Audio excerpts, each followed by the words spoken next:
Elementals come in all shapes and sizes. In the plane of Earth, it's mostly solid rock for thousands of miles in every direction, as you would expect.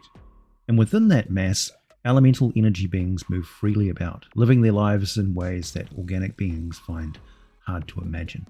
Still, pockets of other elements are standard enough, so there are vast oceans and incredible caverns full of every kind of crystal you can imagine. Among which creatures such as the Zorns feed happily on all manner of fine jewels that would fetch a king's ransom back on the prime material plane. The Zorn are also the primary predators of the creatures we're going to learn all about today, called the Chrismol. Chrismols are generally not very large, but do grow slowly over time, starting out as creatures about the size of a big crab. And that's kind of the ecological role they fill, wandering around on their little crystal legs, feeding on morsels and cleaning up the shattered remains of other elemental creatures, absorbing their energy and growing larger over time. They are, at first glance, something like a herd of elemental sheep, not aggressive creatures. They're also not particularly fast or agile, and you will almost always encounter them in groups of 5. The only time they will show any aggression is if they are under the control or in service to another creature, such as the earth genies called the Tao, or they are very hungry and something is preventing them from getting to the minerals they need to survive. Before we get into the nitty-gritty of their ecology and relationships with other creatures, some background in the history of Dungeons & Dragons. They first appear in the second monster manual for Advanced D&D. They don't have any mention of psychic abilities at this point, but their relationship with Zorn is mentioned, and we learn that their diet ideally includes formations of quartz, beryl, corundum, and a variety of carbon crystals. Also, inside every Chrismol will be a few undigested rough gems, something as many as 30 in larger specimens. Their body is composed of translucent crystal and core structures that look like stone. Their average size is about 3 feet high, and they are longer than they are wide, so more like a scorpion than a crab, but able to scuttle sideways if need be. And like the Zorn, they can spend a few moments altering their molecular state to phase into the solid stone and move around in it as though they were like jellyfish in the ocean, which is sort of what their energy form looks like when it's merged with elemental rock. Almost all elementals are a sum of their collective energy. That energy can be contained, protected, and conducted through refined mineral substances. The Chrismol is one of the type of elemental base feeders that convert raw minerals into this sort of refined crystal, and that is why Zorn and other elemental predators find them very tasty. But it also provides the Chrismol with higher intelligence, thanks to being able to contain a lot of the elemental energy in their small bodies. And with that, some extraordinary psychic powers, but more on that in a moment. When in an environment where they need to wander around and feed in their solid form, they're quite durable, as you would expect. They ignore all poisons, all forms of gas, and natural and even magical heat and cold. They barely register lightning, and take next to no damage from piercing and slashing weapons. Wooden weapons do nothing but break on their solid crystalline flesh. They are harmed by bludgeoning damage and spells that would vibrate, smash, or attempt to transform their stone body parts into flesh. Also, while they spend a few moments to phase into the rock, they are particularly vulnerable to spells that forcefully alter their molecular structure, so even a simple cantrip like Mold Earth can be very harmful.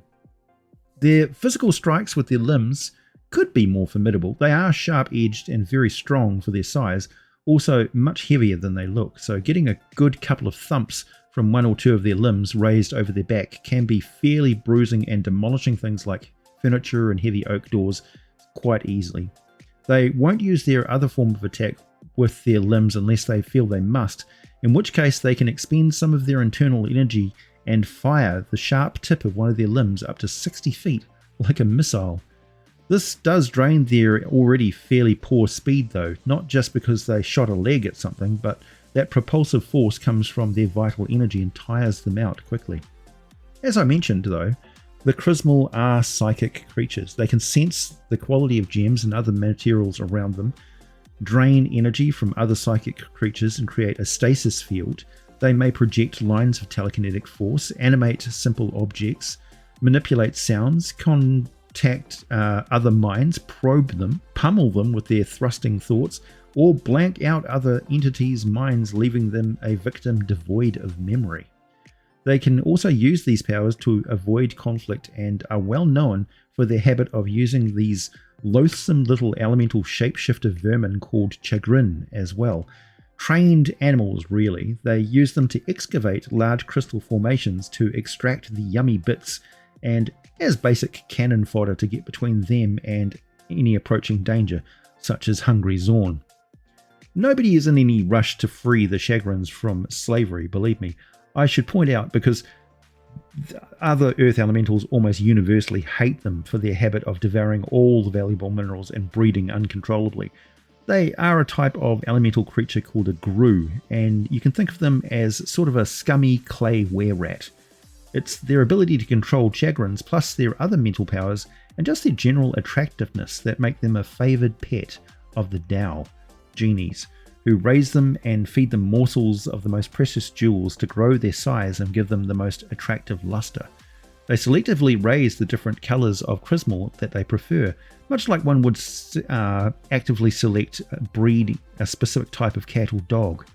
The Chrismols are intelligent enough to understand the common Terran language spoken by most elemental beings. They have their own personality quirks, just like any other creature. The different colours really are like different breeds, but I profess I can't tell you much more than that. This one is amber, that one's green, those are red, and I've seen one as clear as a diamond that had particularly potent psychic power and was the leader of a large pack of them, even though many of the Chrismol in that pack were larger, so it's psionics that determines their pecking order, not their overall growth.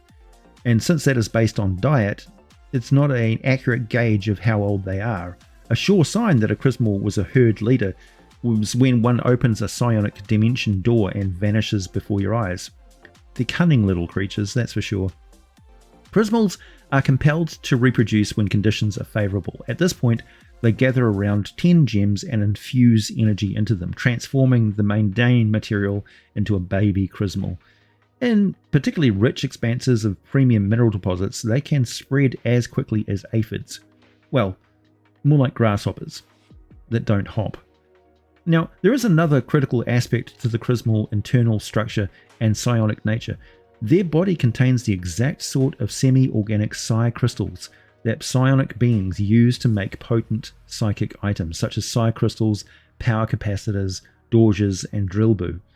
Psionic crystals are psionic items that are crystals about the size of a human finger and imprinted with psionic powers. They're like a magic construct, able to share powers, fly around. They can even have a distinct personality. A dorje is a slender crystal like a magic wand for psychic power. It contains a single power, and a full charge represents around 50 uses of that power. A drillboo is an enhanced version of a dorje that is basically a crystal staff. So, fancy names for fairly standard wizardy items, except they're not arcane in nature. To quote from an article by Mark A. Jindra, the chances of coming across a Chrismol crystal for sale are very rare, so you won't find them for sale at your local general goods store, even with most merchants that usually carry magic items. Maybe the Wizards of Thade can teleport one in for you within 24 hours. The crystals you do find carry a rather high market price as a result of their rarity. However, some say that Chrismol hunters, those who go out of their way to destroy Chrismol lairs and harvest the Chrismol's crystals, occasionally visit cities that are frequented by psions to sell their wares. Chrismols can sense the presence of any nearby items within 60 feet that contain a Chrismol crystal, and they attempt to obtain that item at any cost. They typically contact up to 3 facets, which is the name of a standard herd of 5 Chrismols, to assist them, and as soon as they liberate the crystals, you can be sure one of them will dimension door away from there with it immediately. While they are very stable and reliable psionic crystals, they are harvested violently from a living creature, so any Psi crystal created using them always has an extra personality trait of hostility. Feeling as though it is being held captive, the Psi crystal exhibits a feeling of enmity or ill will towards the Psion, and is often can be very antagonistic or contradictory. It does not care about the health or well-being of its owner, and it can cause a small amount of harm to its owner in some cases, if it so desires. Given the overall warlike nature of this crystal, it's an irony that this grants a bonus to the attacks thanks to the reckless feelings coursing through the Psion in combat. Creating Dorje wands and drill blue staves with crystal from Chrismols allows additional charges to be stored in them. Those that are made to specifically control objects are fairly powerful and are known to glow brighter than normal in use. Chrismol crystals are very rare and valuable, as I mentioned, so of course there are those who specialize in hunting the creature. If they learn that a psychic has possession of one of the items made from Chrismol crystal, an excellent hunting tactic is to get that psychic to use the item nearby some Chrismols, who become hyper-focused on retrieving the crystal and distracted from the danger of the hunter poses, allowing them some easy kills on the side, the hunter before the facets make a hasty getaway. Dao genies love the fact that their cute little Chrismols can sniff out other psychic creatures at close range. They praise them and feed them their special treats every time they get all bristly and start to arch their razor-sharp attack limb over their back. Excellent little guard critters and fantastic at directing the mining activities of a pack of filthy Chaggrins, digging up more and more fabulous wealth for the everlasting greed of the Dao masters. If you have any requests for specific monster ecology lore or some history of the Forgotten Realms, let me know in the comments. In the meantime, as always, thanks for listening, and I'll be back with more for you very soon.